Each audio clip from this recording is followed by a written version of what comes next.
नमस्कार everyone, GEO and GIS channel पे आपका स्वागत है। Today I will discuss about energy interaction with the target and earth surface.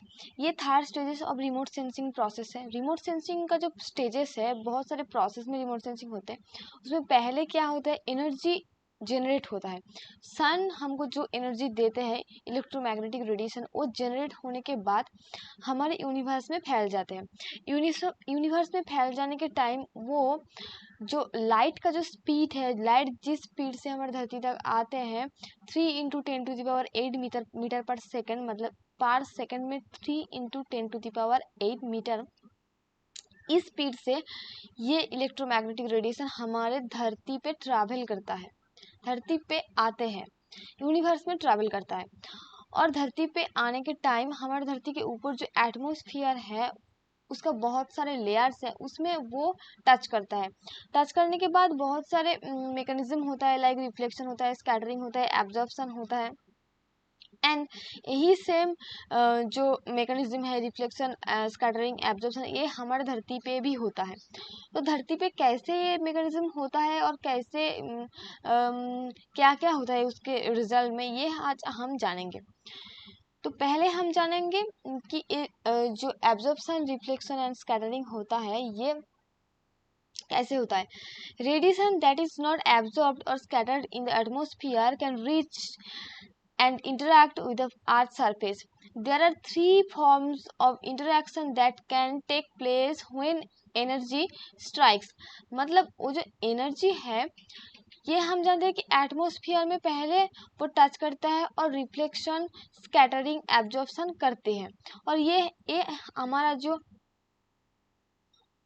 हमारा जो लास्ट टॉपिक हमने वीडियो किए थे, उसमें हम डिसाइड किया। तो जिसने इस वीडियो नहीं देखा, प्लीज़ ये वीडियो एक बार देख लीजिए। और नेक्स्ट स्टेप ये है, तो आपको आसानी से समझने में आ जाएगा।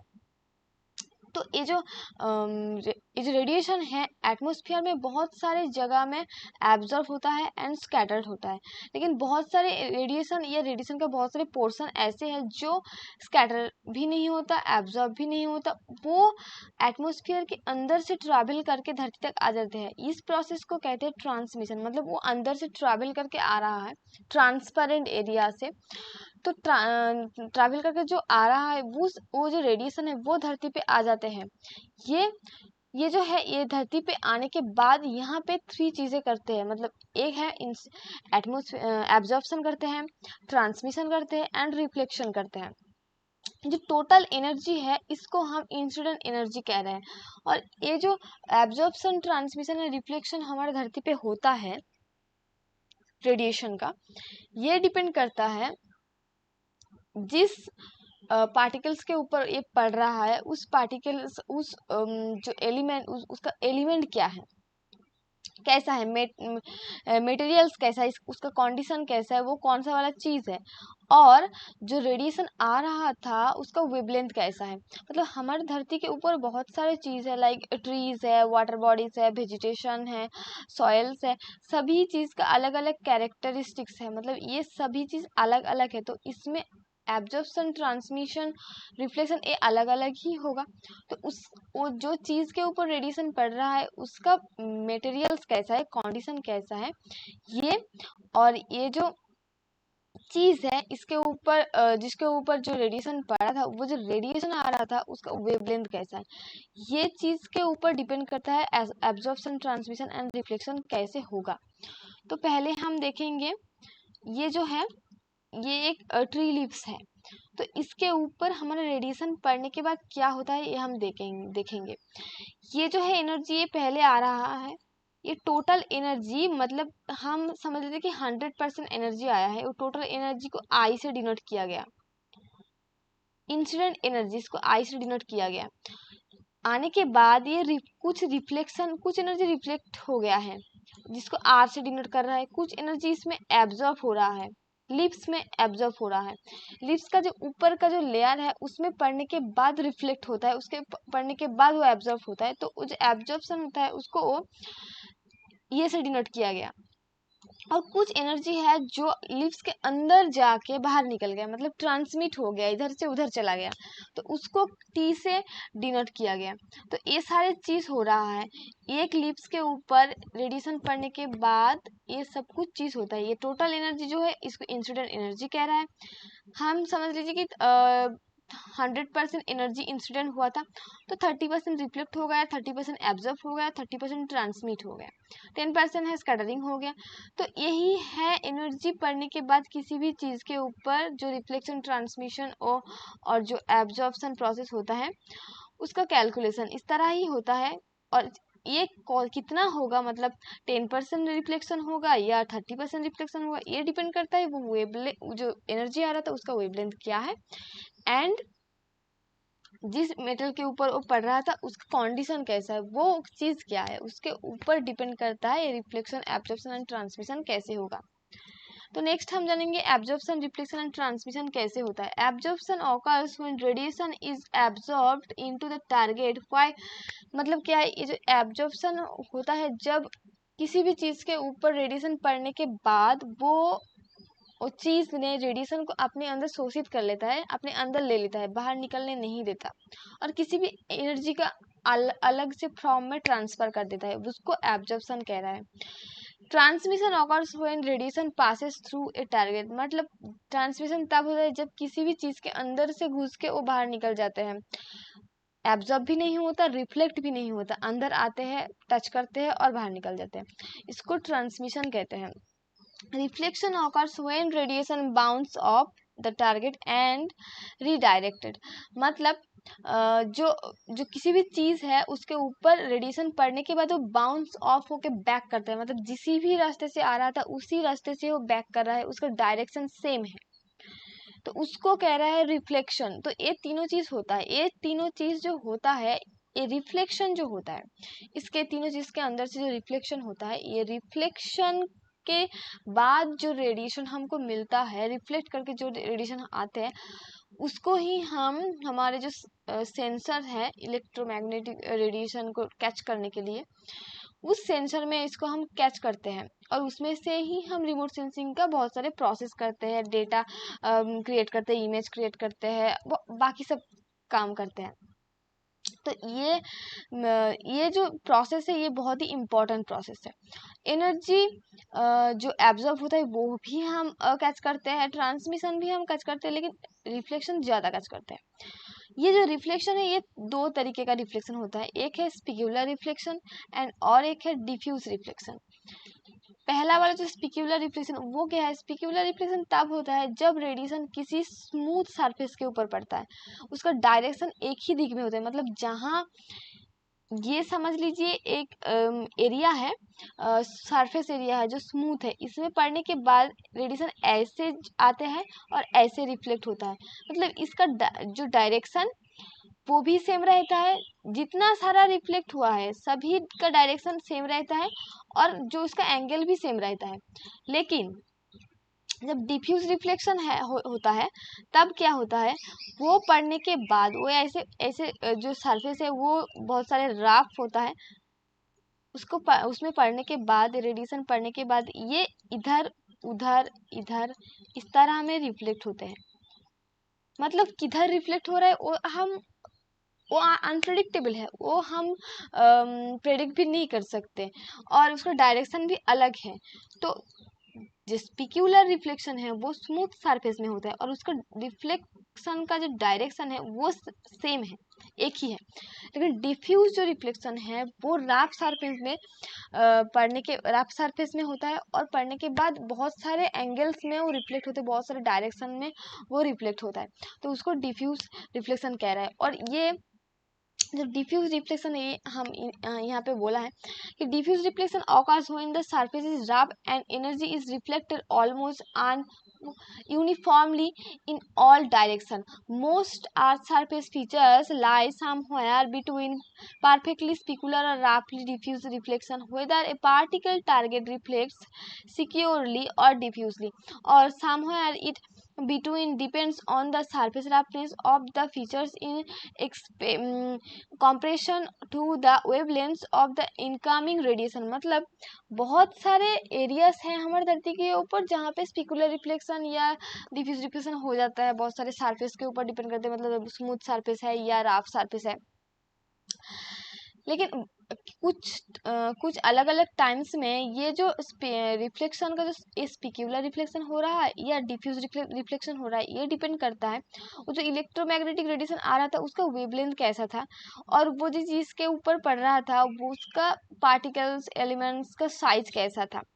एग्जाम्पल से हम कह रहे थे फाइन ग्रेन जो सैंड है वो लॉन्ग वेवलेंथ, माइक्रोवेव एक लॉन्ग वेवलेंथ है, तो वो लॉन्ग वेवलेंथ में इस सैंड को हम फेयर और स्मूथ दिखते हैं।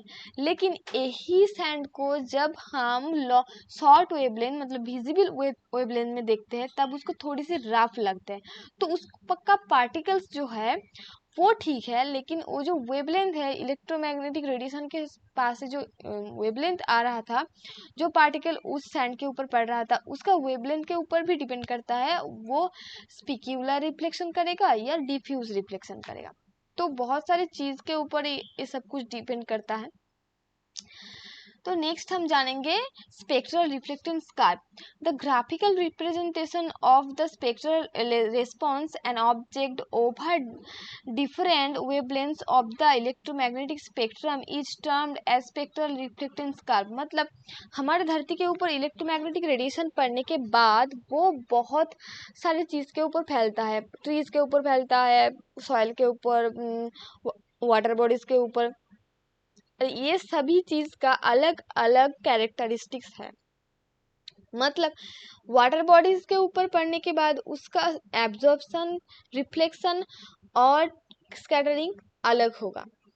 ट्रीज के ऊपर पड़ने के बाद उसका एब्जॉर्प्शन, ट्रांसमिशन एंड स्कैटरिंग अलग होगा। वेजिटेशन के ऊपर अलग होगा और सॉइल के ऊपर भी अलग होगा। तो ये सभी का अलग अलग कैरेक्टरिस्टिक्स है, इसलिए अलग अलग स्पेक्ट्रल रिस्पॉन्स भी होगा। तो यही जो स्पेक्ट्रल रिस्पॉन्स है इसको हम ग्राफिकल रिप्रेजेंटेशन, ग्राफिकल एक फॉर्म में रिप्रेजेंट करते हैं जिसमें कार्व रिप्रेजेंट होता है। उसमें से हम डिसाइड कर सकते हैं किसका रिफ्लेक्टेंस ज़्यादा है, किसका रिफ्लेक्टेंस कम है, कौन किस चीज़ से रिफ्लेक्ट होता है, कौन किस चीज़ से एब्जॉर्ब होता है। यह है स्पेक्ट्रल रिफ्लेक्टेंस कार्व का मोस्ट इम्पॉर्टेंट पार्ट। तो ये जो कार्व है जो रिप्रेजेंट करते हैं हम, इसमें एक पीक एंड वैली एरिया है। मतलब जिस चीज का रिफ्लेक्टेंस ज्यादा है वो पीक में रहेगा, मतलब हाई में रहेगा, उसका रिफ्लेक्टेंस हाई है। जिस चीज का रिफ्लेक्टेंस लो होगा वो वैली में रहता है।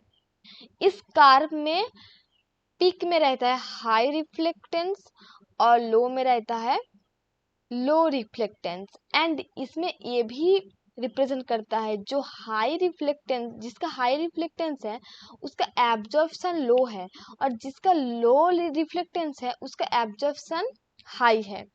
तो ये इस कार्व से हम रिप्रेजेंट कर सकते हैं। यहाँ हमने एक तस्वीर दिया है, यहाँ देख लीजिए कि स्नो है, वेजिटेशन है, ड्राई सॉइल है, वाटर है।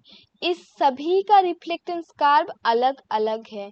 ये डॉट से डिनोट किया गया, ये सिर्फ लाइन से डिनोट किया गया, ये जो है थोड़ी सी डॉट थोड़ी सी लाइन के से किया गया, और ये सिर्फ लाइन, और लाइन कैसा है वो ब्रेक ब्रेक दिया गया है लाइन के अंदर अंदर से।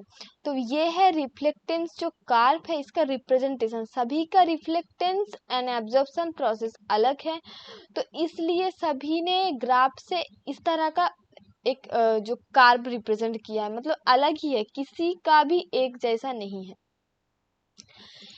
ये जो रिफ्लेक्टेंस कार्व जो है, एक कार्व से हम डिसाइड कर सकते हैं इसका जो एब्जॉर्प्शन क्या है, इसका रिफ्लेक्टेंस क्या है, और वो हमारे रिमोट सेंसिंग के लिए बहुत ही इम्पोर्टेंट है।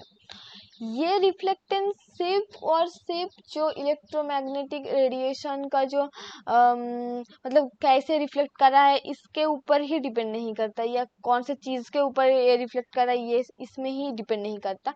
ये रिफ्लेक्शन डिपेंड या ये कार्व डिपेंड करता है, वो जो इलेक्ट्रोमैग्नेटिक रेडिएशन आ रहा था उसका वेवलेंथ कैसा था, वेवलेंथ कैसा था उसके ऊपर भी डिपेंड करता है ये कार्व कैसा होगा। तो बहुत सारे चीज़ के ऊपर से रिफ्लेक्शन होता है, और रिफ्लेक्ट होने के बाद जो हमको हमको बहुत सारे रिस्पॉन्स मिलता है, बहुत सारी चीज़ें लाइक ट्रीज से मिलता है, वेजिटेशन से मिलता है, वाटर बॉडी से मिलता है, सॉइल से मिलता है। तो ये जो मिलता है इसमें से हम इसका रिस्पॉन्स अलग क्यों है और अलग होने से हमको क्या फ़ायदा होता है, ये है हमारा नेक्स्ट टॉपिक। तो वाटर बॉडी कैसा रिफ्लेक्ट करता है? Longer wavelength visible and near infrared radiation is absorbed more by water than shorter visible wavelength। मतलब जो वाटर बॉडी है ये लॉन्गर जो वेवलेंथ है उसको ज़्यादा रिफ्लेक्ट नहीं करता है, वो शॉर्टर वेवलेंथ को ज़्यादा रिफ्लेक्ट करता है और लॉन्गर वेवलेंथ को एब्जॉर्व करता है। मतलब ये ब्लू और ग्रीन को रिफ्लेक्ट करता है।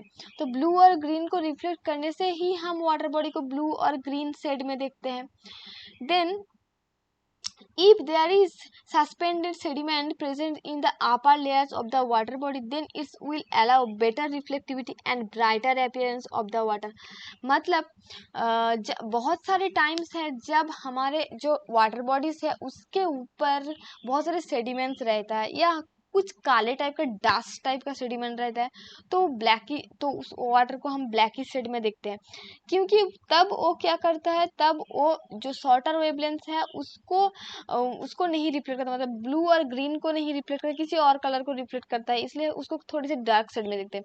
बहुत सारे टाइम से जब जो वाटर बॉडी से उसके ऊपर में बहुत सारे सेडिमेंट्स होता है, लाइक सैंडी टाइप्स का सेडिमेंट, डास्ट होता है जो व्हाइट शेड का है, मतलब उसका कलर व्हाइट है, तब क्या होता है, तब उसका रिफ्लेक्टिविटी जो होता है वो ब्राइटर होता है। मतलब व्हाइट चीज के ऊपर रिफ्लेक्ट होने से बहुत सारे जो हमारा इलेक्ट्रोमैग्नेटिक रेडिएशन का जो विजिबल एनर्जी जो विजिबल जो रेस है, ब्लू ग्रीन रेड जो है, बहुत सारी चीज़ है, वो सब कुछ रिफ्लेक्ट होता है, तो हम उस वाटर को थोड़ी सी व्हाइट टाइप्स का दिखते हैं, ब्राइटर दिखते हैं। हमारे जो सबसे जो इम्पोर्टेंट चीज़ है, हमारे जो वाटर बॉडीज होते हैं जो सी एरिया का होते हैं, रिवर एरिया का होते हैं, पॉन्ड या बहुत सारे वाटर एरिया लेक एरिया होता है, उसमें जो वाटर के अंदर बहुत ही सारी चीज़ मिक्स रह सकता है। हमने कहा है डास्ट या सेडिमेंट, इस तरीके का बहुत सारी चीज़ मिक्स रह सकता है, और भी मिक्स रह सकता है एल्गी, जो एक ग्रीन एलिमेंट्स है जिसमें क्लोरोफिल है। तो ये जब उसके अंदर रहेगा तो क्या करेगा, तो वो जो ग्रीन कलर जो है उसको ज़्यादा रिफ्लेक्ट करेगा और ब्लू कलर को थोड़ी सी एब्जॉर्व कर लेगा। तो ग्रीन कलर को ज़्यादा रिफ्लेक्ट करने से क्या होगा, हमने उस जो रिवर एरिया को या वाटर बॉडी को ग्रीन ही दिखेंगे ना, क्योंकि उसके अंदर जो है वो जो उसके अंदर जो एल्गी है उसके अंदर क्लोरोफिल है, तो क्लोरोफिल से वो ज़्यादा जो ग्रीन कलर को रिफ्लेक्ट करता है, तो इसके लिए हम उस वाटर बॉडी को ग्रीन ही दिखेंगे। ये जो वाटर बॉडी को हम ग्रीन ब्लू या और डार्की शेड किस कलर से दिखेंगे, ये सिर्फ और कौन से वेवलेंथ के ऊपर ही डिपेंड नहीं करेगा, बहुत सारे टाइम वो डिपेंड करता है जो वाटर बॉडीज है उसका सरफेस का जो राफनेस कैसा है, मतलब वो जो सरफेस है वो स्मूथ है या राफ है। बहुत सारे एरियाज में वाटर फ्लोटिंग में, मतलब फ्लो में रहता है, उसका फ्लो हो रहा है या उसके ऊपर से विंड जा रहा है, या बहुत सारे वाटर बॉडीज में वाटर बॉडीज के ऊपर किसी भी पार्टिकल्स हार्ड पार्टिकल्स है, तो उसका स्मूथ नहीं है, राफ है। इस सब के ऊपर भी डिपेंड करता है उसका वेवलेंथ कैसा होगा या उसका रिफ्लेक्टेंस कैसा होगा।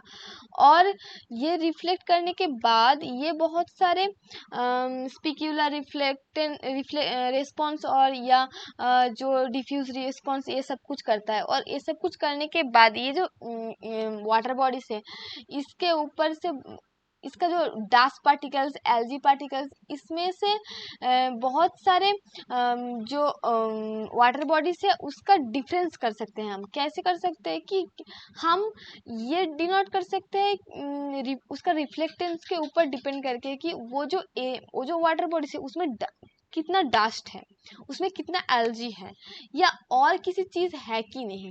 तो ये सब कुछ हम उसमें से इंफॉर्मेशन कलेक्ट कर सकते हैं, क्योंकि उसका जो रिफ्लेक्टेंस के ऊपर डिपेंड करेगा कि उसके अंदर कौन सा पार्टिकल्स है। तो उसमें से हम डिसाइड भी कर सकते हैं ये कौन सा, मतलब जो बहुत सारे वाटर बॉडीज के अंदर भी हम उसको डिवाइड कर सकते हैं बहुत सारे, कि ये एक टाइप का वाटर बॉडीज है, ये एक टाइप का वाटर बॉडीज है, ये हम कर सकते हैं। कैसे कर सकते हैं? ये रिफ्लेक्टेंस से ही हम कर सकते हैं। तो ये स्पिक्यूलर रिफ्लेक्टेंस से भी हो सकता है, डिफ्यूज रिफ्लेक्टेंस पे ही हो सकता है, बहुत सारे हैं। तो नेक्स्ट जो है वेजिटेशन है। तो वेजिटेशन बहुत ही इंपॉर्टेंट है। ये chemical compound in leaves called chlorophyll strongly absorbs radiation in the red and blue wavelength but reflects green wavelength. मतलब हमारा जो वेजिटेशन एरिया है ये ग्रीन होता है, तो इसके अंदर क्लोरोफिल है। ये क्या करता है? रेड कलर को एब्जॉर्ब कर लेता है और ब्लू कलर को भी एब्जॉर्ब करता है और रिफ्लेक्ट करता है ग्रीन कलर को। इसीलिए ही हम जो ट्रीज को या ट्रीज का लीव्स को या वेजिटेशन एरिया को ग्रीन दिखते हैं, क्योंकि ये ब्लू और रेड कलर को एब्जॉर्ब करता है, रिफ्लेक्ट करता है ग्रीन कलर को।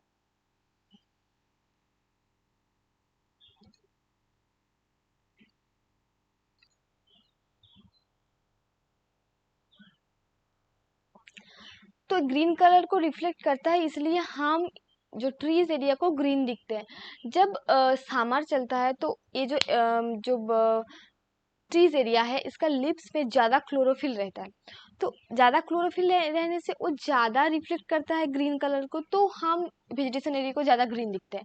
लेकिन जो ऑटम या किसी और सीजन में होता है, जब जब उसके जो लिप्स में क्लोरोफिल कंटेंट जो है वो कम रहता है, तब वो रेड या येलो कलर को ज़्यादा रिफ्लेक्ट करता है, ग्रीन को एब्जॉर्ब कर लेता है। इसलिए इसलिए ही हम उस जो लिप्स है या वेजिटेशन एरिया है उसको हम थोड़ी सी येलो या थोड़ी सी रेड दिखते हैं, और हम हम ये समझ जाते हैं कि ये जो ट्रीज है इसका थोड़ी सी कलर चेंज हो रहा है, इस सीजन चेंज हो रहा है, ये हम बोल सकते हैं। और इससे हम बहुत सारे टाइम देखते हैं कि ग्रीन कलर का लिप्स है, बहुत सारे टाइम देखते हैं कि लिप्स है जो वो अलग कलर का, मतलब येलो या रेडिश शेड का है, ऑरेंज शेड का है, दिखते हैं। इसीलिए इसमें से हम ये डिसाइड कर सकते हैं कि कौन से एरिया का जो वेजिटेशन है वो हेल्दी है और कौन से एरिया का वेजिटेशन जो है वो अनहेल्दी है। मतलब जब ग्रीनी शेड से हम दिखेंगे उसमें क्या है, उसमें क्लोरोफिल कंटेंट जो है वो ज़्यादा होते हैं, तो क्या वो हेल्दी वेजिटेशन है। लेकिन जब उसको अलग कलर में दिखते हैं, ग्रीन कलर में नहीं दिखते, तब उसके अंदर क्लोरोफिल कंटेंट कम रहता है। तो इसलिए क्या कहते हैं हम कि उसका वो जो वेजिटेशन है वो अनहेल्दी है। तो इसमें से साइंटिस्ट जो है इस रिफ्लेक्टेंस से ही वो डिसाइड करते हैं कि कौन से वेजिटेशन जो है वो अच्छा है, हेल्दी है, और कौन से वेजिटेशन जो है वो अनहेल्दी है। ये इस रिफ्लेक्टेंस का बहुत सारा इम्पोर्टेंस चीज़ है, जिसमें से हम रिमोट सेंसिंग में बहुत कम कर सकते हैं। तो नेक्स्ट जो है सॉयल है। The factors that effect soil reflectance are moisture content, organic matters content, soil texture, surface roughness and presence of iron oxide. मतलब ये जो सॉयल है, सॉयल से जो रेडिएशन है ये कैसा रिफ्लेक्ट करेगा, ये डिपेंड करता है सॉयल के अंदर जो मॉइस्चर कंटेंट है वो कैसा है, ऑर्गेनिक मैटर कंटेंट कैसा है, सॉयल टेक्सचर कैसा है, सरफेस रफनेस कैसा है, एंड उसके अंदर जो आयरन ऑक्साइड है वो कैसा है। The presence of moisture is soil decrease its reflectance due to the presence of water absorption bands at 1.4, 1.9 and 2.7 micrometer.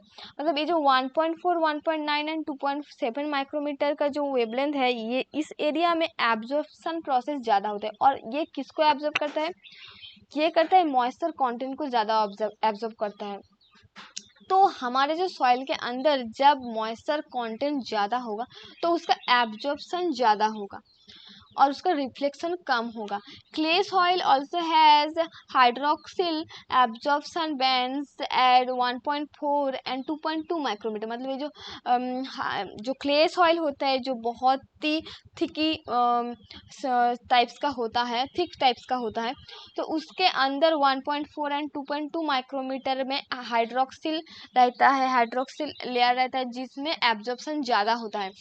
There also exist close relation between soil moisture content and soil texture. मतलब soil moisture जो content होता है और soil का जो texture होता है, इसके अंदर बहुत रिलेशनशिप होता है। For example, coarse sandy soil are usually well drained resulting in low moisture content and relatively high reflectance. मतलब ये जो कार्स जो सैंडी सॉइल जिसमें सैंड का जो पोर्शन है वो उसका टेक्सचर थोड़ी सी बड़ा होता है, तो उसमें क्या होता है, उसका जो रिफ्लेक्टेंस होता है वो होता है क्या, रिफ्लेक्टेंस हाई होता है और एब्जॉर्प्शन ज़्यादा होता है। लेकिन जब सैंड जो होता है उसका जो अंदर का पार्टिकल्स है वो थोड़ी सी छोटा होता है, तो उसका रिफ्लेक्टेंस कम होता है और एब्जॉर्प्शन ज़्यादा होता है। बड़ा पार्टिकल्स रहेगा तो उसका रिफ्लेक्टेंस ज़्यादा होगा, एब्जॉर्प्शन कम होगा। और छोटा पार्टिकल्स रहेगा, किसी भी सैंड या किसी भी सॉइल के अंदर छोटा पार्टिकल्स रहेगा तो उसका एब्जॉर्प्शन ज़्यादा होगा और रिफ्लेक्शन कम होगा। तो ये भी डिपेंड करता है उसका टेक्सचर और मॉइस्चर कंटेंट के ऊपर कि इसका रिफ्लेक्शन कैसा होगा, सिर्फ वेवलेंथ के ऊपर ही डिपेंड नहीं करेगा। तो नेक्स्ट है, beside soil reflectance is also reduced by surface roughness, presence of organic matters. मतलब ये जो सॉइल का जो रिफ्लेक्टेंस है ये कम हो सकता है उसका सरफेस रफनेस के ऊपर, प्रेजेंस ऑफ ऑर्गेनिक मैटर्स के ऊपर, आयरन ऑक्साइड के ऊपर, ये सब कुछ भी उस सॉइल का जो रिफ्लेक्टेंस है वो कम कर देता है। It is participant to mention here that soil reflectance comes from the upper most layer of the soil and is not be indicates of the properties of the bulk of the soil। मतलब हम जब किसी भी soil area में radiation देते हैं और वो रिफ्लेक्ट करता है, वो सिर्फ उस जो सॉइल है उसका जो अपर लेयर है उसमें ही रिफ्लेक्ट करता है और उसका ही पार्टिकल्स के इंफॉर्मेशन हमको देते हैं। लेकिन उसके वो जो पूरा का पूरा सॉइल है उसके अंदर का जो केमिकल कॉम्पोजिशन है, अंदर का जो टेक्सचर है, वो सब कुछ हमको नहीं बता सकते। वो सिर्फ अपर लेयर में ही पड़ते हैं और रिफ्लेक्ट होके हमको बताते हैं कि अपर लेयर का टेक्सचर कैसा है, मॉइस्चर सॉइल मॉइस्चर कंटेंट कैसा है, वो रिफ्लेक्शन कैसा हो रहा है, केमिकल कॉम्पोजिशन कैसा है, इस तरह का। लेकिन वो पूरा का पूरा जो सॉइल के बारे में हम नहीं जान सकते। तो वो जो उसका जो सॉइल या जो सैंडी सॉइल होता है उसके अंदर बड़ा पार्टिकल्स है तो उसका रिफ्लेक्टेंस ज़्यादा और मॉइस्चर कम होता है, मतलब एब्जॉर्प्शन कम होता है। अब जब उस जो सॉइल है उस छोटा पार्टिकल से होता है तो उसका रिफ्लेक्टेंस कम होता है, एब्जॉर्प्शन ज़्यादा होता है। ये है सॉइल का एक प्रोसेस जो ये सॉइल का रिफ्लेक्टेंस बहुत ही इम्पॉर्टेंट है, क्योंकि रिमोट सेंसिंग के सॉइल के बारे में पता करने के बाद इसको हम बहुत सारे एप्लीकेशंस में यूज़ कर सकते हैं और ये हमारे बहुत सारे काम आते हैं। ये जो सॉइल है इसका रिफ्लेक्टेंस के ऊपर हम डिसाइड कर सकते हैं किसी एरिया का मॉइस्चर कंटेंट कैसा है, जो ग्राउंड का जो वाटर है वो कैसा है, और उस सैंड का मतलब उस सॉइल के अंदर सैंड कितना है, केमिकल कॉम्पोजिशन कितना है, बहुत सारी चीज़ हम इसमें से डिसाइड कर सकते हैं। तो ये था आज का हमारा लास्ट टॉपिक। अगर अच्छा लगा तो प्लीज़ लाइक करना एंड सब्सक्राइब करना और हमको सपोर्ट भी करना। हमारे चैनल में और भी बहुत सारे वीडियोस आने वाले हैं। प्लीज़ प्लीज़ प्लीज़ हमको सपोर्ट करते रहना और देखते रहना हमारे channel. And thank you again. GUNGIS channel में आप सभी का शुभकामनाएं चाहिए। Thank you.